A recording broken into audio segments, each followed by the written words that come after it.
నిమ్మకాయ తింటే బిడ్డలు అవుతారంట. మనం అందరూ బట్టలు ఇప్పేసి కైలాసకి కొండ మీద నిలబడుకున్నాం పదండి. మగవాళ్ళు వద్దంట. ఇదేమి ఇవిడే ఇప్పుతా ఉన్నాడే ఊరికర ముందు ముసలిదానికి పిడిసికెట్స్ వచ్చింది.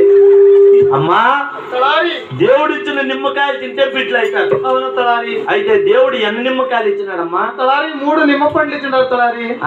3 తలారి. 3. అవును తలారి. 3 మూగు చూసి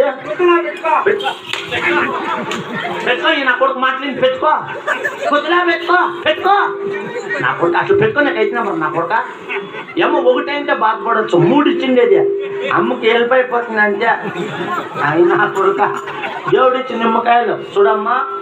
ఒక నిమ్మకాయ కోసి ఆకాశంకి ఇసురు. సరే. ఇంకో నిమ్మకాయ కోసి భూదేవికి ఇసురు. సరే. ఇంకో నిమ్మకాయ కోసి ఒక గొప్ప నోట్లో పెట్టుకో. ఇంకో గొప్ప పెట్టుకో. మన మాటలని పెట్టుకో. మంటకింత చెచ్చికిచ్చిపోదు.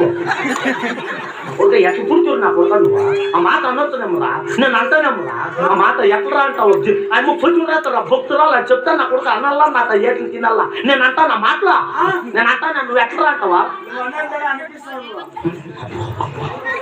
అమ్మా తలారి దేవుడు ఇచ్చిన నిమ్మ పండ్లు వారం శనివారం ఒక్క బదులతో పోల్చా. నీకు ఆడబిడ్డ అవుతుంది. నీకు ఆడబిడ్డ అయితే నాకు చెల్లమ్మ వస్తుందని మొగుడు లేదు. దేవుడిచ్చిన నిమ్మకాయ తినమ్మా. అలాగే తింటున్నాను తలారి.